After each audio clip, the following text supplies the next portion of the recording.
ସ୍କନ୍ଦ ପୁରାଣରେ ଏ କଥା ଆସିଲା এইଥିପାଇଁ ଯେ ସବୁ ବୈଷ୍ଣବାୟିତ ହୋଇଗଲା। କାହିଁକି ନା ଇଏ ହେଉଛି ଉତ୍କଳ ଖଣ୍ଡର ଅନ୍ତର୍ଗତ ପୁରୁଷୋତ୍ତମ କ୍ଷେତ୍ର ମହାତ୍ମା। ତାହେଲେ ଉତ୍କଳ ଖଣ୍ଡର ଆପଣ କାହାର ଅନ୍ତର୍ଗତ ନା ବୈଷ୍ଣବ ଖଣ୍ଡର ଅନ୍ତର୍ଗତ। ଏଇ ଯୋଉ ବିଷ୍ଣୁ ଖଣ୍ଡ ବୈଷ୍ଣବ ଖଣ୍ଡ ଏ ବୈଷ୍ଣବ ଖଣ୍ଡର ଅନ୍ତର୍ଗତ ଉତ୍କଳ ଖଣ୍ଡ। ଆଉ ଉତ୍କଳ ଖଣ୍ଡ ଭିତରେ ରହିଲା ଆମର ଜଗନ୍ନାଥଙ୍କର କଥାମୃତ। ତାହେଲେ ମୂଳ ବୈଷ୍ଣବ ପରମ୍ପରାଟା ଏହା ପଛରେ ଅଛି। ଏକଥା ଏଇଥିପାଇଁ କହୁଛି ଆପଣ ଦେଖିବେ ଯୋଉ ଇନ୍ଦ୍ରଦ୍ୟୁମ୍ନଙ୍କର ବର୍ଣ୍ଣନା କରାଯାଇଛି, ଯୋଉ ଇନ୍ଦ୍ରଦ୍ୟୁମ୍ନ ମହାରାଜଙ୍କ ପାଇଁ ଏ ଜଗତକୁ ପ୍ରଭୁ ଆସିଲେ। ତେଣୁ ଜଗନ୍ନାଥ ଚେତନା ଏଇ ଜଗତରେ ଅବତରିତ ହେଲା।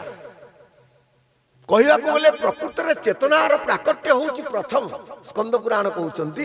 ଏବଂ ଯୋଉ ଅର୍ଚା ବିଗ୍ରହଙ୍କର କଥା କହୁଥିଲେ, ଯୋଉ ବିଗ୍ରହ ପୁରୁଷୋତ୍ତମ ଜଗନ୍ନାଥ ସ୍ୱାମୀ ତାଙ୍କର ପ୍ରାକଟ୍ୟ ହେଉଛି ଦ୍ୱିତୀୟ। এইটা নহলে সেটা ହେଇପାରିବନି।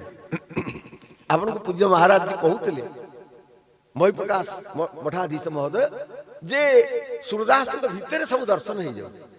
ତାଙ୍କ ପୂର୍ବଜନ୍ମ ସମ୍ପର୍କରେ ମଧ୍ୟ ଗୋଟେ କଥା ଅଛି ସନ୍ତ ପରମ୍ପରାରେ। ଆମ ଗୁରୁ ମହାରାଜଙ୍କ ପାଖରୁ ଆମେ ଶୁଣିଥିଲୁ ଯେ ଦ୍ୱାପର ଯୁଗର କଥା। ସେ ଜଣେ ସନ୍ଥ ଅଛନ୍ତି, ସିଏ ଅନ୍ଧ ଏବଂ ତାଙ୍କୁ ଭଗବାନ ଚକ୍ଷୁ ଯାଚିଲେ ମଧ୍ୟ ସେ ଚକ୍ଷୁ ନେଲେ। କହିଲେ ନେଲେ ବିଷୟ ପ୍ରପଞ୍ଚକୁ ଦର୍ଶନ କରିକି ମୋ ମନ ଏଣେ ତେଣେ ହେଇଯିବ, ପ୍ରଭୁ ମୋର ଦରକାର ନାହିଁ। ତାଙ୍କର କାମ ହେଲା ସେ ଯୋଉ ନିକୁଞ୍ଜ ଯୋଉ ଲୀଳା ହୁଏ ସେ ନିକୁଞ୍ଜରୁ କିଛି ଦୂରରେ ସିଏ ବସିଥିବେ ଏବଂ ସିଏ ତାଙ୍କର ସେ ତାଳପତ୍ର ଖେଳା ଧରିକି ରଚନା କରିବେ ଏବଂ ତାଙ୍କ ଭକ୍ତମାନଙ୍କୁ ଶିଷ୍ୟମାନଙ୍କୁ ସବୁ ଶୁଣେଇବେ। ବଡ଼ ଆଶ୍ଚର୍ଯ୍ୟ କଥା। ଲଳିତା ମହାରାଣୀ ସବୁବେଳେ କହିଲେ ରାଧାରାଣୀଙ୍କୁ, କହିଲେ କହିଲେ ଇଏ ଅନ୍ଧ ବାବାଜୀ କ'ଣ ଇଏ ସବୁ ଦେଖି ଦେଉଛନ୍ତି, ସବୁ ଜାଣି ଦେଉଛନ୍ତି, ଏଇଟା କେମିତି ହଉଛି? ଆରେ ଆମେ ତ କୁଞ୍ଜରେ ଲୀଳା କଲୁ, ଆମେ କ'ଣ କୁଞ୍ଜରେ ଲୀଳା କଲୁ ସେ କଥା ଗଲାବେଳକୁ ସକାଳୁ ଯାହା ଲୀଳା ହେଇଛି, ରାତିରେ ଯୋଉ ଲୀଳା ମଧ୍ୟ ହେଇଛି, ଦିନ ବେଳେ ଯୋଉ ଲୀଳା ହେଇଛି, ସକାଳୁ ଗଲାବେଳକୁ ସିଏ ତାକୁ ତାଙ୍କ ଚେଲାମାନଙ୍କୁ ଶୁଣଉଛନ୍ତି। ଇଏ ବାବାଜୀ ତାହେଲେ ସବୁ ଜାଣି ଦେଉଛନ୍ତି, ଏଇଟା କେମିତି ସମ୍ଭବ ହଉଛି?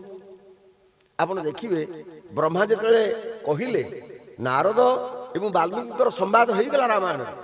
ତାପରେ ବ୍ରହ୍ମା ପୁଣି ବୁଝେଇଲେ ବାଲ୍ମୀକିଙ୍କୁ ଏବଂ ଏକଥା ବି କହିଲେ ଯେ ତୁମ ଜୀବନ କାଳ ଭିତରେ ଯୋଉ ରାମ କାହାଣୀ ତମେ ଲେଖିବ ତାହା ସବୁ ସତ୍ୟ ହୋଇଯିବ, ସତ୍ୟରେ ପରିଣତ ହେଇଯିବ। କାରଣ ମହାପ୍ରଭୁ ତମ ଭିତରେ ପ୍ରଥମେ ଭାବ ଦର୍ଶନ କରୁଛନ୍ତି। ଆପଣ ତୁମ ହୃଦୟ ଭିତରେ ଯାହା ଭାବ ଦର୍ଶନ ହବ ତାହା ହିଁ ଭଗବାନ ଲୀଳାରେ ଅଭିନୟ କରିଦେବେ। ଇଏ ହେଉଛି ଭକ୍ତର ସବୁଠୁ ବଡ଼ ପ୍ରତିଷ୍ଠା ଏବଂ ମହିମା।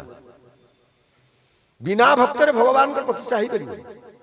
ଭକ୍ତ ନଥିଲେ ଭଗବାନ ବୋଲି କିଏ ବୋଲିବ ହେ ରାଧାନାଥ। ତେଣୁ ଭକ୍ତକୁ ସେତିକି ଭଲ ପାଆନ୍ତି ବୋଲି ଯାହା ଆପଣ ଶୁଣିଲେ ପୂଜ୍ୟ ଆଚାର୍ଯ୍ୟ ମାନଙ୍କ କଣ୍ଠରୁ।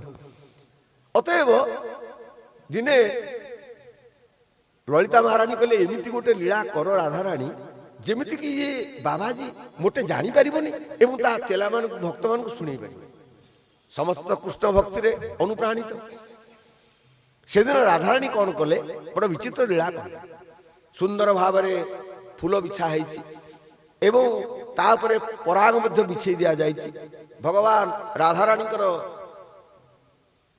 ସେବା ଗ୍ରହଣ କରୁଛନ୍ତି, ରାଧାରାଣୀ ପଦ ସମ୍ବାହନ ପଦଚାଳନା କରୁଛନ୍ତି ଏବଂ ସେତିକି ବେଳେ ଭଗବାନ ଶ୍ରୀକୃଷ୍ଣଙ୍କର ହଠାତ୍ ଇଚ୍ଛା ହେଲା ରାଧାରାଣୀଙ୍କର ମୁଖମଣ୍ଡଳଟା କାହିଁକି ଭଲ କରି ଦେଖାଯାଉନି, ରାଧାରାଣୀ ଓଢ଼ଣା ଟାଣି ଦେଇଛନ୍ତି। ସେ ମୁଖମଣ୍ଡଳରୁ ପ୍ରଭୁ ଟିକେ ଉଠିଲେ ଏବଂ ମୁଖମଣ୍ଡଳରୁ ଓଢ଼ଣାଟା ଉଠେଇବାକୁ ଚେଷ୍ଟା କଲେ, ରାଧାରାଣୀ ମୋଟେ ଉଠେଇବା ପାଇଁ ଚାହୁଁନାହାନ୍ତି। କ'ଣ କରିବେ? ଭଗବାନ ଶ୍ରୀକୃଷ୍ଣ କହିଲେ, ଠିକ ଅଛି, ତମେ ଯଦି ଇଏ ଓଢ଼ଣା ନ ଖୋଲିବ ମୁଁ ମଧ୍ୟ ଛାଡ଼ିବାର ପାତ୍ର ନୁହଁ। ଯେ ଯେମିତି ହଉ ମତେ ତମ ମୁଖମଣ୍ଡଳକୁ ଦର୍ଶନ କରିବାକୁ ପଡ଼ିବ। ଭଗବାନ କାଳେ ମୁଖମଣ୍ଡଳ ଦେଖିଦେବେ। ରାଧାରାଣୀ କ'ଣ ଗୋଟେ ମଶାଲ ଜଳୁଥିଲା ଏବଂ ସେ ମଶାଲଟାକୁ ଦିହୁଟାକୁ ଲିଭେଇ ଦେବେ।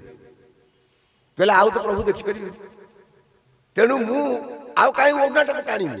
ଓଢ଼ଣାଟାକୁ ରାଧାରାଣୀ ଉଠେଇ ଦେଲେ। କହିଲେ ଅନ୍ଧାର ତ, ଅନ୍ଧାର ଭିତରେ ମୁଖ ତ ଦିଶିବାର ନାହିଁ, ତେଣୁ ଏଇ ଦେଖିବାର ପ୍ରଶ୍ନ ନାହିଁ। ଭଗବାନ ଶ୍ରୀକୃଷ୍ଣ କ'ଣ କଲେ, ପରମ ଚତୁର ପ୍ରଭୁ, ଓହୋ ସେ ତ କୌସ୍ତୁଭ ମଣି ଧାରଣ କରନ୍ତି, ତେଣୁ ତା ଉପରେ ବସ୍ତ୍ର ସବୁ ଆଚ୍ଛାଦିତ ହେଇକି ରହିଥିଲା। ପ୍ରଭୁ କୌସ୍ତୁଭ ମଣିଟାକୁ କାଢ଼ିଲେ। କୌସ୍ତୁଭ ମଣିଟାକୁ ଯେତେବେଳେ ଦେଖେଇ ଦେଲେ ପ୍ରଭୁ, ଓହ ଦବଦବ ଜଳି ଉଠିଲା ମାନେ 100ଟା ଟର୍ଚ୍ଚ ଏକକାଳୀନ ଯେମିତି ଜଳିବ କି 1000 ଟର୍ଚ୍ଚ ଜଳିବ ସେମିତି ଯେତେବେଳେ ଉଜ୍ଜଳ ଜ୍ୟୋତି ପ୍ରକାଶିତ ହେଇଗଲା।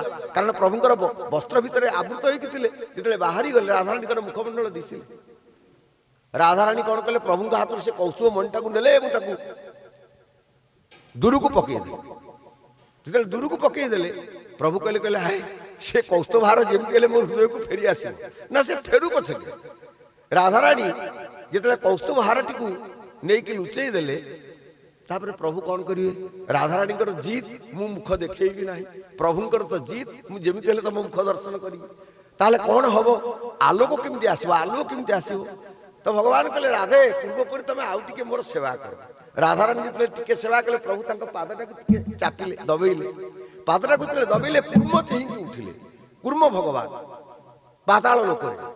ପ୍ରଭୁ ପୁଣି ଆଉ ଥରେ ପାଦ ଯେତେବେଳେ ଚାପିଲେ, କୁର୍ମ ଭଗବାନ ସାଙ୍ଗେ ସାଙ୍ଗେ କହିଲେ, ଶେଷନାଗଙ୍କୁ ଅନନ୍ତଙ୍କୁ କହିଲେ କଣ ପ୍ରଭୁ ବାରବାର ପାଦରେ ତାଙ୍କର ଶକ୍ତି ପ୍ରୟୋଗ କରୁଛନ୍ତି, ତମେ କଣ କିଛି ବୁଝିପାରୁନ?